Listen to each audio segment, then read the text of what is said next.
Assalamualaikum warahmatullahi wabarakatuh.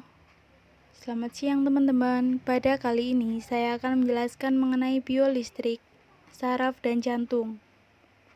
Sebelum itu, perkenalkan nama saya Ika Wahyuwaidah, nomor NIM 36.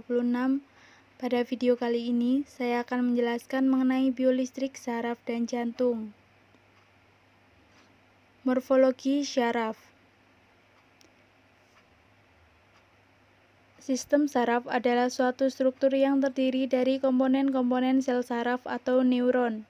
Sel saraf terdiri dari badan dan juluran-juluran protoplasma yang disebut akson atau neurit, yang berfungsi untuk mengantarkan impuls-impuls melalui dendrit, kemudian ke badan sel saraf tersebut dan keluar melalui akson. Badan sel saraf disebut perikarion yang berisi nukleus.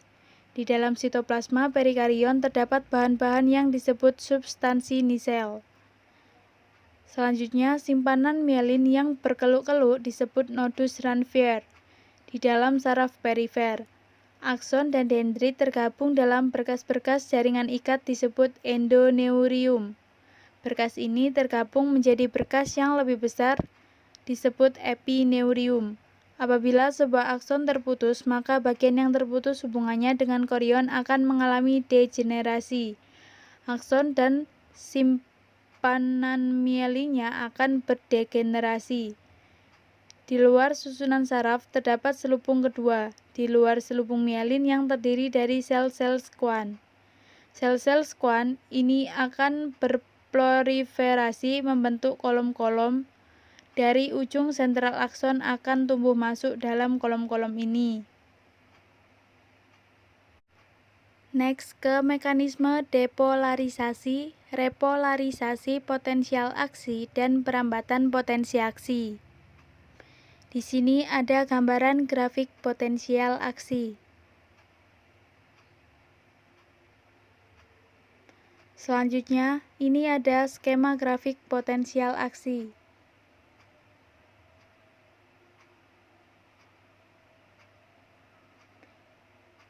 Ini juga ada grafik potensial aksi. Oke, kita lanjut ke polarisasi. Polarisasi pada tahap ini ion Na+ lebih banyak di luar sel sehingga konsentrasi ion yang bermuatan positif lebih banyak di luar sel, sehingga polaritas di luar sel lebih positif dibanding di dalam sel. Sehingga jika diukur beda potensialnya antara di dalam dan di luar sel, hasilnya bisa negatif 90 meter-volt. Itu menurut Strong. Kondisi ini tidak berlangsung lama karena ada stimulan pada sel baik bersifat mekanik, kimia atau listrik sehingga membran sel akan membuka untuk mengalirkan ion-ion Na+ ke dalam dan ion K+ keluar sel atau proses difusi. Hal ini menyebabkan secara perlahan terjadi perubahan beda potensial ke arah positif hingga sampai batas ambang tegangan untuk proses selanjutnya. Selanjutnya ada tahap depolarisasi. Bila sel yang istirahat diberi rangsangan dengan level yang cukup, maka sel tersebut akan berubah ke keadaan aktif. Dalam keadaan aktif, potensial membran sel mengalami perubahan dari negatif menjadi positif di sisi dalam. Keadaan inilah yang dinamakan depolarisasi. Kejadian ini dimulai dari satu titik di permukaan membran dan akan merambat ke seluruh permukaan membran. Pada tahap ini, membran sangat permeabel, sangat reaktif terhadap ion Na+, sehingga kanal Na+ terbuka, dan sehingga Na+ akan masuk ke dalam. Potensial membran meningkat sehingga terjadi overshoot jika potensial berada di atas 0. Selanjutnya ada tahap repolarisasi. Dalam keadaan repolarisasi, potensial membran berubah dari positif di sisi dalam menuju kembali ke negatif di sisi dalam. Tahapan repolarisasi diawali dari suatu titik dan merambat ke seluruh permukaan membran sel.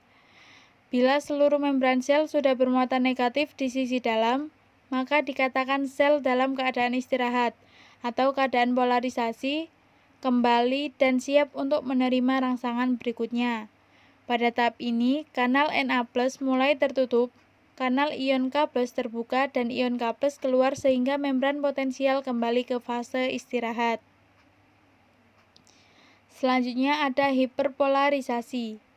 Jika repolarisasi berlebihan, keadaan potensial membran berada di bawah nilai normal sehingga ion Na+ dan K+ kembali pada keadaan normal dan membran sudah selesai melakukan transport zat. Selanjutnya, ini ada gambar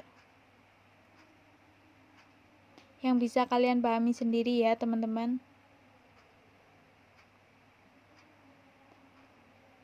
Oke, next ke mekanisme sinyal listrik dari otot.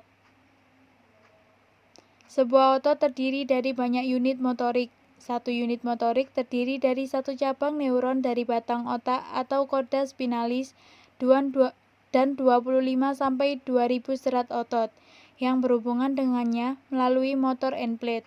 Potensial istirahat di kedua sisi membran pada sebuah serat otot serupa dengan potensial istirahat di serat saraf. Kerja otot dimulai oleh potensial aksi yang berjalan di sepanjang suatu akson dan melewati motor end plate menuju ke dalam serat otot, yang menyebabkan serat tersebut berkontraksi. Selanjutnya, mekanisme sinyal otot dari jantung. Kerja jantung yang ritmis dikendalikan oleh suatu sinyal listrik yang diawali oleh stimulasi spontan sel-sel otot, khusus yang terletak di atrium kanan. Sel-sel ini membentuk nodus sinoatrium atau SA atau pemacu jantung. Nodus SA melepaskan sinyal dengan interval teratur sekitar 72 kali per menit.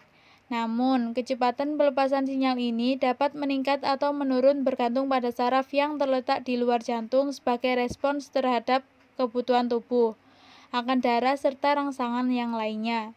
Sinyal listrik dari nodus SA memicu depolarisasi. Selanjutnya, faktor yang mempengaruhi laju kelistrikan syaraf. Di sini ada 4 faktor. Yang pertama, diameter serabut saraf, kemudian selubung mielin, kemudian jumlah zat kimia, dan yang terakhir adalah konsentrasi ion. Selanjutnya, mengapa semakin besar diameter akson, maka semakin cepat penghantaran potensial aksi?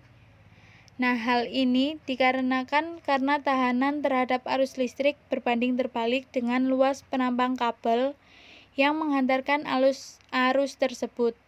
Pada akson yang tebal, depolarisasi yang berkaitan dengan potensial aksi pada lokasi khusus secara efektif dapat menjangkau lebih jauh sepanjang interior akson dan menciptakan potensial aksi baru di tempat yang lebih jauh dibandingkan dengan yang diciptakan oleh akson yang tipis.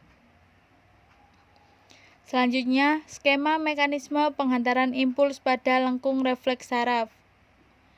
Di sini diawali dari rangsangan menuju ke neuron sensorik, kemudian menuju sumsum tulang belakang, kemudian menuju neuron motorik dan terjadilah gerak. Selanjutnya, morfologi jantung. Di sini ada beberapa bagian-bagian jantung. Bisa kalian lihat sendiri dan baca sendiri ya, teman-teman. Lanjut ke penjelasan konduksi jantung. Konduksi jantung adalah tingkat di mana jantung melakukan impuls listrik.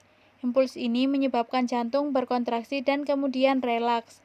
Siklus konstan kontraksi otot jantung yang diikuti dengan relaksasi menyebabkan darah dipompa ke seluruh tubuh. Konduksi jantung dapat dipengaruhi oleh beberapa faktor termasuk latihan, suhu, hormon, sistem endokrin. Nah, ini ada gambarnya ya. Oke, next ke perbedaan otot jantung, otot polos, dan otot lurik. Di sini ada beberapa pembeda antara lain yaitu letak. Jika pada otot polos letaknya di lambung, uterus, kantong urin, dan pembuluh darah, serta rahim. Sedangkan otot lurik terletak melekat pada rangka. Sedangkan otot jantung terletak di dinding jantung. Yang selanjutnya bentuk serabutnya. Otot polos bentuk serabutnya tidak beraturan, sedangkan otot lurik dan otot jantung bentuk serabutnya beraturan. Selanjutnya jumlah inti pada otot. Jumlah inti pada otot polos hanya 1, dan pada otot jantung juga hanya 1, tetapi pada otot lurik jumlah intinya banyak, teman-teman. Selanjutnya letak inti. Letak inti pada otot polos dan otot jantung yaitu berada di tengah, sedangkan pada otot lurik berada di tepi. Selanjutnya kecepatan respon. Kecepatan respon pada otot ini terjadi perbedaan. Pada otot polos kecepatan responnya lambat, sedangkan pada otot lurik kecepatan responnya itu cepat, dan sedangkan pada otot jantung kecepatan responnya itu sedang. Selanjutnya cara kerjanya. Cara kerja otot polos dan otot jantung bekerja dengan cara tak sadar, sedangkan otot lurik bekerja dengan sadar. Selanjutnya kemampuan kontraksi. Kemampuan kontraksi ini pada ketiga otot ini berbeda. Yang pertama pada otot polos lama, dan pada otot lurik kemampuan kontraksinya sebentar, sedangkan pada otot jantung kemampuannya sedang. Selanjutnya warna. Warnanya otot polos ya tentunya polos dong. Terus kemudian otot lurik dan otot jantung itu berbentuk atau berwarna lurik. Oke teman-teman, ini saja materi yang bisa saya sampaikan. Thanks for watching, dan kurang lebihnya mohon maaf. Wassalamualaikum warahmatullahi wabarakatuh.